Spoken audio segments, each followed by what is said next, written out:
So I'll start again, guys. Teaching someone to sell versus keeping them selling consistently. In my opinion, the difference is belief. Okay. And so when you think about this, there's three tiers to belief in this industry. There's belief in yourself, there's belief in the opportunity slash process, right? Or the system, and there's belief in the product. The problem is that most people, okay, they get disqualified at the first level, which is just belief in themselves. They just don't believe in themselves enough. It's the reason why people are afraid to spend money, because they don't believe in themselves, right? I'll talk to you guys about like the philosophy of like buying leads.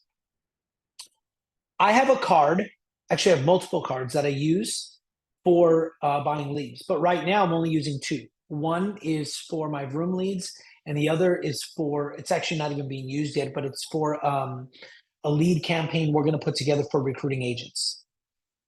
Guys, I don't care if those cards are ever paid off or not. Right. I've had this happen, or I've talked to multiple agents where they believe that debt, is bad. There's different types of debt. There's debt that I just bought a new outfit, right? There's debt that I just bought new golf clubs. There's debt because I went in through something stupid, entertainment, a vacation on a credit card. That's debt, and that's disgusting, and that's dumb. But if I have a credit card that is designated $10,000 for spend for my business, why do I have to have it paid off? So I ring it up and I make a payment in that particular month to cover the interest.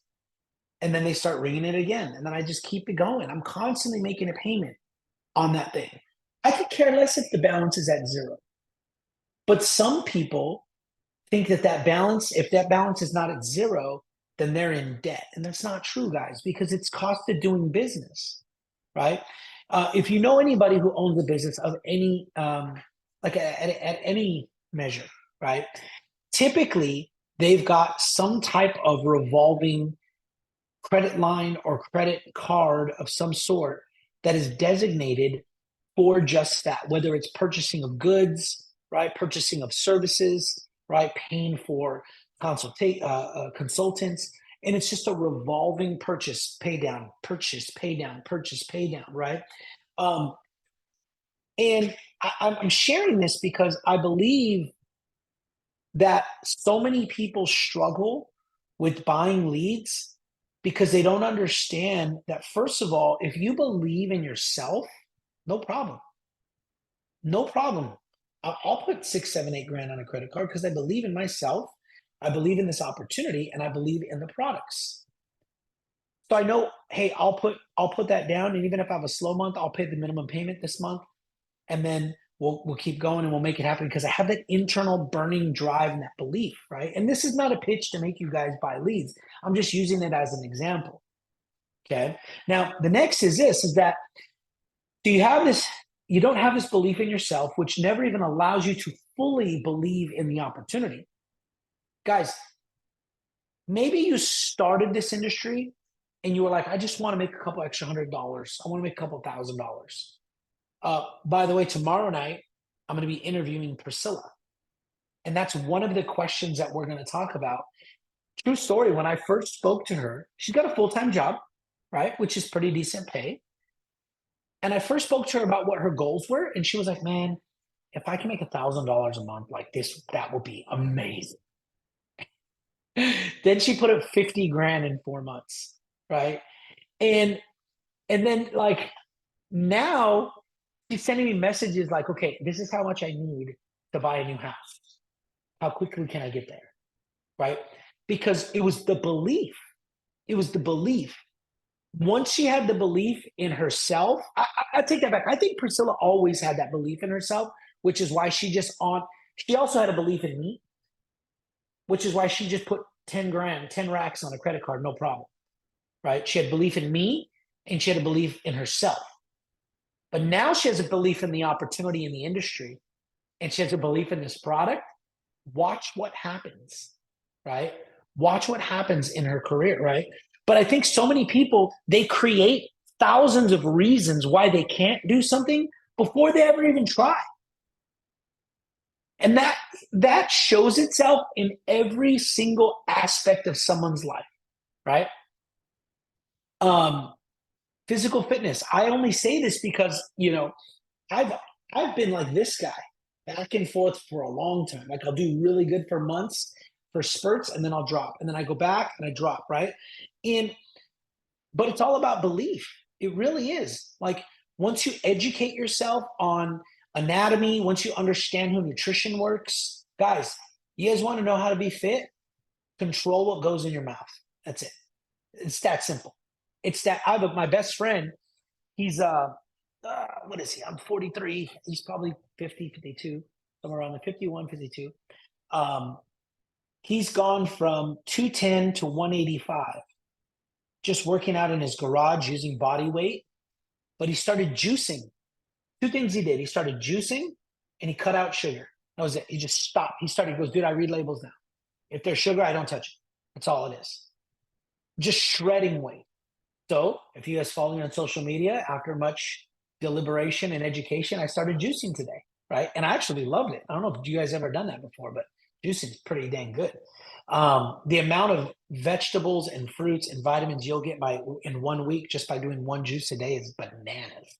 So, anyways, guys, but people create so many reasons why they can't be successful before they ever even try. One of my mentors used to say, guys, you can't make excuses, right? And you can't win at the same time, right? You can't do it. You can't make excuses and you can't win at the same time. Because they're like a counter to one another. It is oil and water. Okay. So that said, guys, a couple of questions to ask. How do we gain belief? How do you grow belief? That's first question. Number two is how do you then sustain belief? Right. And then number three is how do you transfer belief? Okay. So see, because for me, belief translates to confidence, right? Um, think about this. I ask this question often. Do you think somebody can have confidence without belief? Or do you have to have belief to have confidence? Let me ask you guys that. Can anybody have confidence without belief? And this is in anything, not just business. What are your thoughts? Permita says no, but you're not, your mic's not working. So you, it's okay. Who Asking if wants, you could have confidence without believing in yourself? not just in yourself, just have confidence without belief, period. Can there be confidence without belief? Patty, what were you going to say? I don't think so. I think there's people that fake it and Yeah, I it was gonna gets say them fake it. so Yeah. far, but it's not But sustained. is that real confidence though? No. Because sooner or later, wouldn't that false confidence be exposed? Yeah. Everything Right. comes out. Yeah. Right. So, if you look at, I used the example on one of our wake up calls a couple months ago, a gentleman by the name of Cale Sanderson.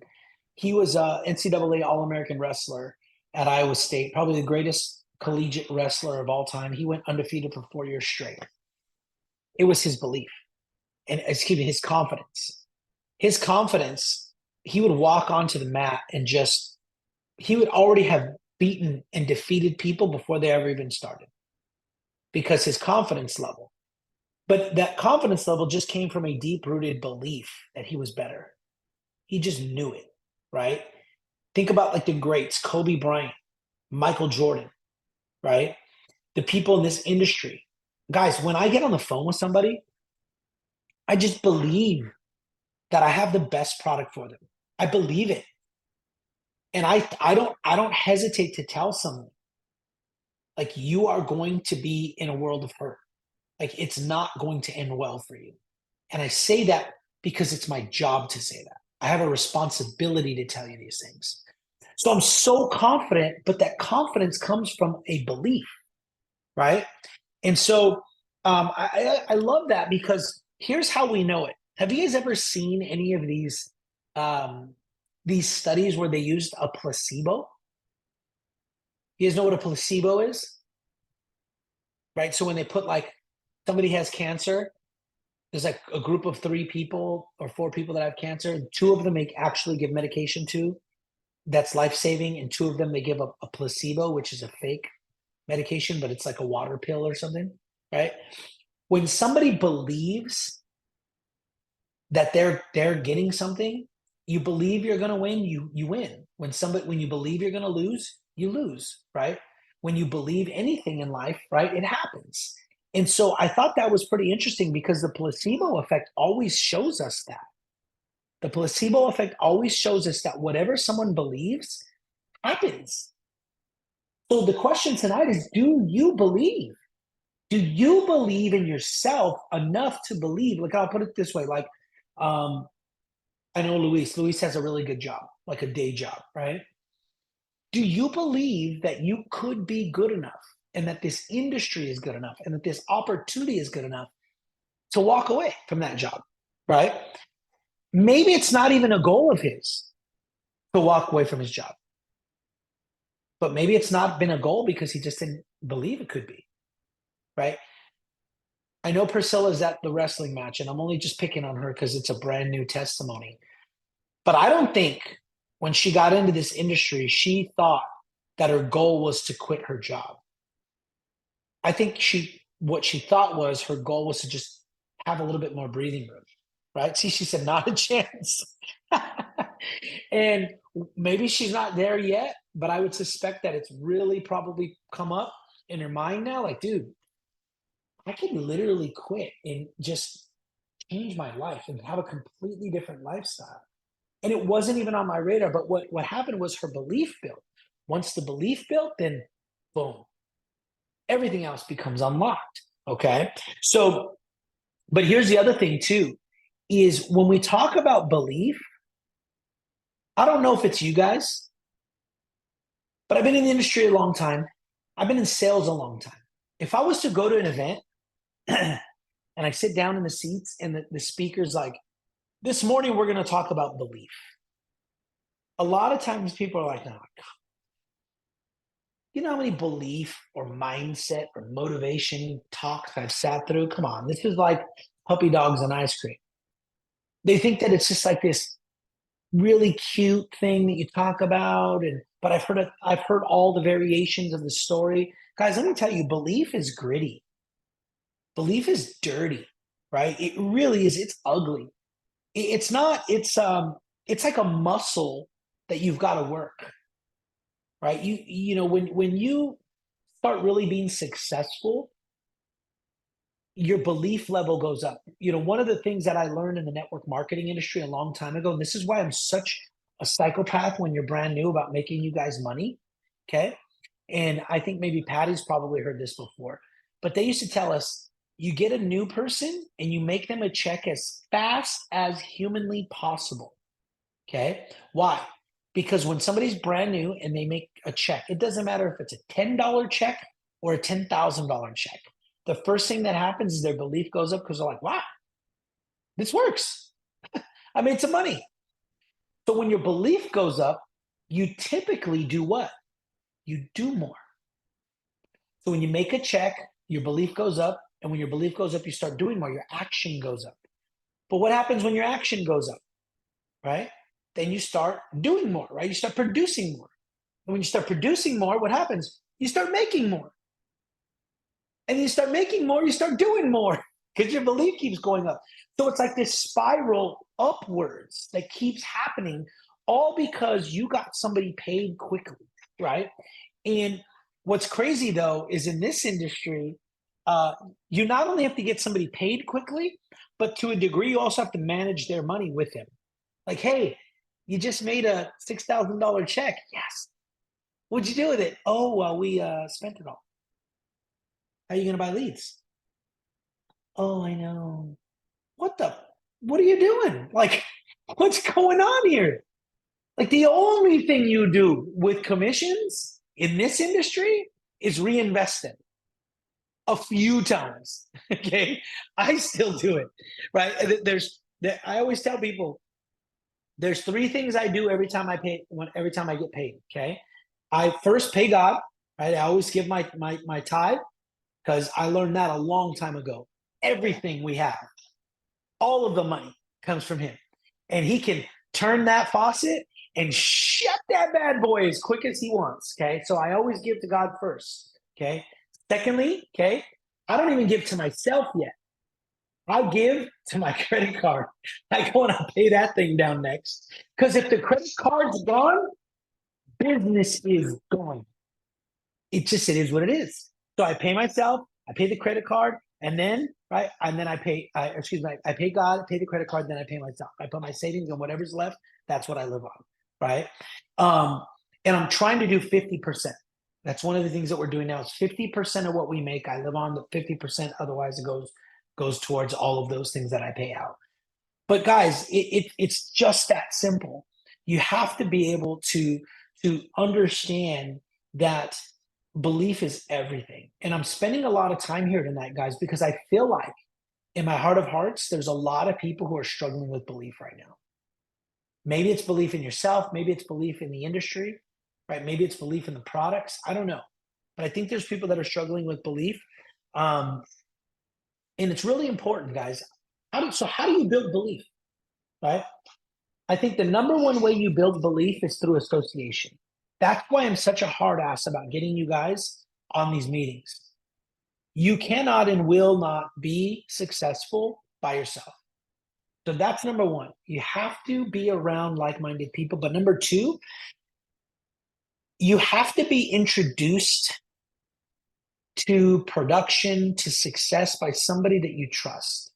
And if I go back to the Priscilla situation, like she trusts me. So I think for a little while she borrowed my belief before she ever had her own. So this is how, as a leader, you also have to transfer, right? What do we say? How do you get it? How do you grow it? How do you sustain it? And how do you transfer it? Right? The way you transfer it is by helping people win. And then you're delivering your belief to them. One of my mentors used to always say, until you have your belief, borrow mine. Tell my story until you have your own story. Really, really important. But belief is also the lifeblood, guys, of self-discipline. Okay, it's the lifeblood to consistency. Because, guys, think about this. You are setting yourself up. You're saying, I want to build a business that is isolated, that is on your own, right? And because of that, you're already stepping into an environment, right? Until you build an office in your area, you're stepping into an environment where you're willfully saying, I want to go to war by myself every day. That's hard to do. I'd say it's almost damn impossible, right? For those of you guys that have spent any time in the network marketing industry, what's the number one reason why people would have success? Events. They used to tell us to build from event to event. Because I remember in network marketing, they used to have these huge events, right? Especially the one I was in. Patty was in it years ago as well, and even Priscilla, I think. The events were ridiculous, like ridiculous. You would go to these events, and by Sunday, you literally felt like you were going to be a millionaire in 30 days. Like it was oozing out of you, right? They used to tell you it made you bulletproof, right? It made you bulletproof. Like no matter what anybody said to you, it didn't matter because I know better. I know different, right? So think about that. We don't have events yet. We're not there yet. We haven't built that yet. And we will. And I'm extremely confident in that. But until then, these are our events. This is how you stay connected to your community. Because if you're by yourself and you're isolated in anything, you're not going to be successful. Right? I've been going to the gym for about 90 days here by the house. It's a brand new gym. And I'm starting to create this little community of people I see all the time. And it's cool. I don't talk to them. I'm not that dude, right? Because I'm married, first of all. And then you talk to some guys, and guys are just weird. People are weird at the gym. So I'm always like the dude that does this, and I always have my headphones on, so I always kind of do that, the dap dude, right? But it's cool to be part of a community, right? it's a lot easier to be successful in a community than it is to just be all by yourself working out in your garage, right? Okay, it's way easier to be successful in a group. It's why the boot camp style gyms blew up, because everybody gets together, right? Fellowship. So that said, guys, I think it's really important. This is where I'm going to leave you. We need structure and accountability more than we realize or more than we want to admit. When you think about it, why does somebody go to a life coach? So they could talk? No, because that person's going to give them tools. Yes, that person's going to listen, but then that person's going to prescribe something, right? By way of thought process, they're going to prescribe something by way of, hey, whenever you get into the situation, say this little thing to yourself, or remember this thing so that you can navigate yourself through that, right? If somebody goes to a life coach, same reason why somebody goes to a trainer at the gym. It's the same reason why people get involved here. See, because as much as we are rebellious people, how many of you guys would say you're rebellious? I'm very rebellious, okay? Look at Permita's eye. I'm very rebellious, okay? Nobody had to teach me that, though, okay? Probably one of our first words growing up was no or why, right? All the parents are like, right? No or why? Because we're rebellious by nature. So that's why when your parents give you rules, give you structure, give you bedtimes, right? Give you chores so that you can flourish. Then you go into school and they're like, especially in kindergarten, right? Everything is regimented. Nap time, I mean, that's how old I am, dude. They don't even take naps anymore at school. But, there was just structure. But then why did you like high school? Because it was a little bit more freedom, but you still had structure. Why did you like college? Because there was no rules, but there was still structure, right? Then you went to work. I got to be here at this time. We have our Tuesday meeting. We have this. There's so many people who could be ridiculous as a self-employed entrepreneur, as an agent, but they can't flourish or they can't shine unless they're told what to do. That's scary because they don't know it, but they're trained. They're trained. And guys, I'm telling you, I just showed you from like adolescence all the way through to college and into your professional work. We've never been trained to be self-sufficient. We've been trained to step and fetch, to do what they tell us to do.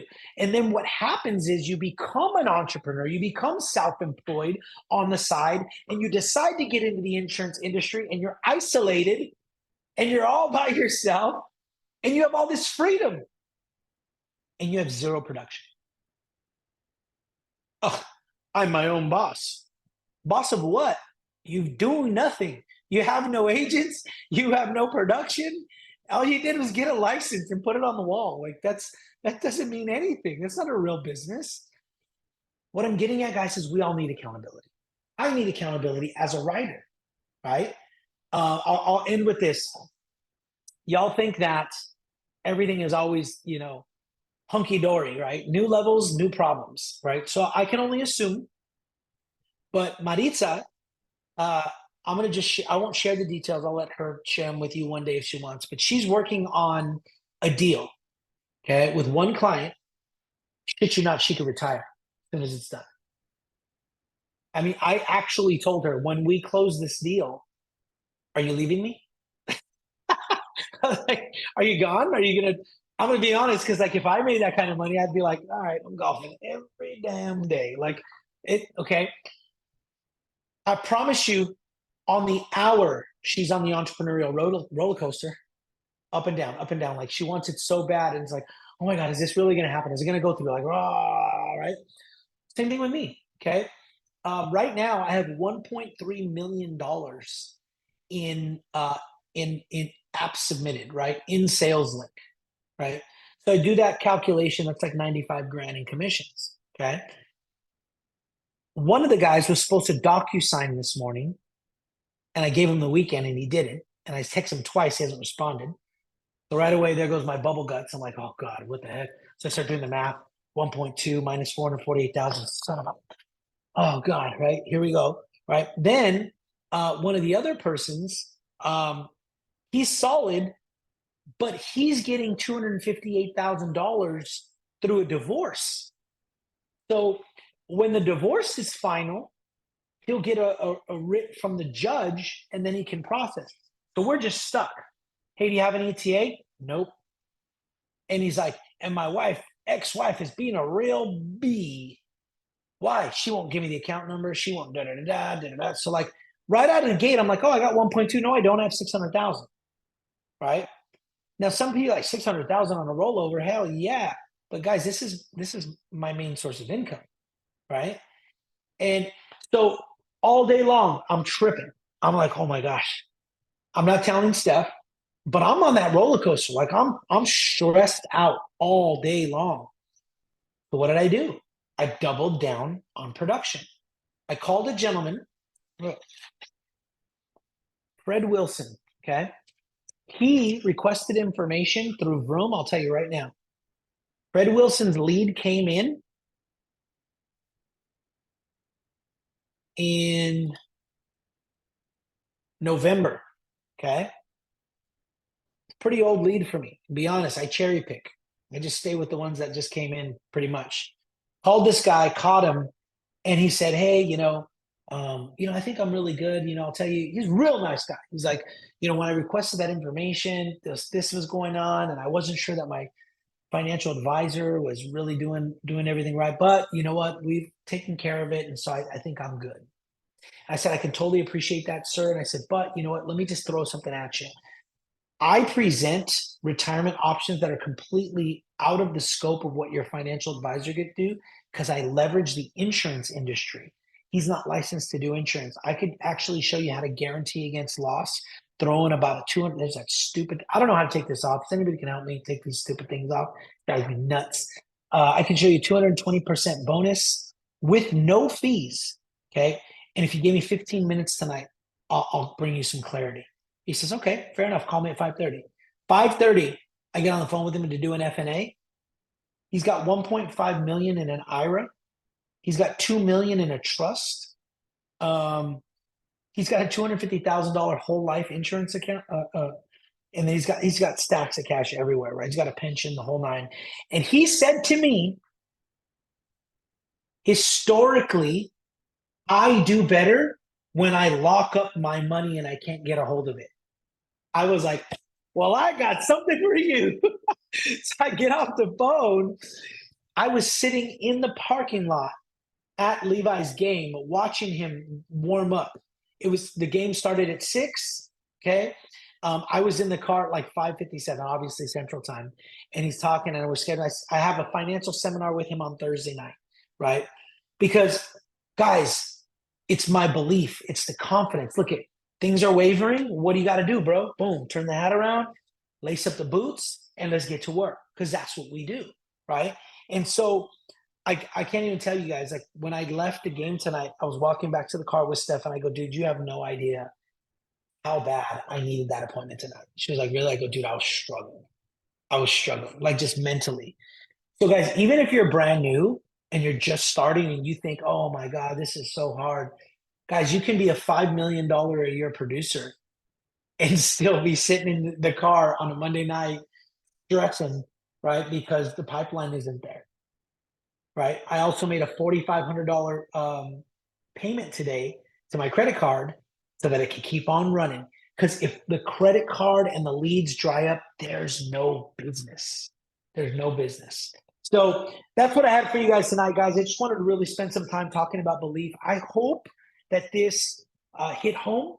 I hope that it really spoke to you guys because, like I said, I don't know. I just felt like somebody, maybe multiple people's, but somebody needed to hear this message tonight about belief because it really is the difference between knowing how to sell and consistently selling. It's a huge difference. I think every single one of you know how to sell, but only a couple of you actually consistently sell every day, every week, every month, right? If you're tired of that up and down, on and off, then it really, really tonight, just check your belief level and really see what you need to do to get things fixed. As always, the squeaky wheel gets the oil. If you guys need help, if you want help, if you want accountability, you want that trainer, raise your hand. I won't chase you, right? I'm actually right now actively recruiting, right? Because my mentor always told me it's a lot easier to give birth than it is to raise the dead, right? So I'm finna go give birth and bring in some new blood instead of trying to raise the dead. However, raising the dead can be done, right? So hopefully somebody wants to get risen tonight. And I'm not saying you all are dead, but I think your belief level is wavering, right? That's what it really comes down to. So that's it, guys. God bless you. Hope you have a great night. We'll see you tomorrow at 6 o'clock Central, or actually wake up call in the morning. And then we got our mortgage protection final expense, followed by, if you guys want to jump on Instagram at 7:30 Pacific and show some love and show some support for Priscilla as she shares her story. It's going to be good. I'm really excited, guys. All right. God bless. Talk to you soon. Have a good night.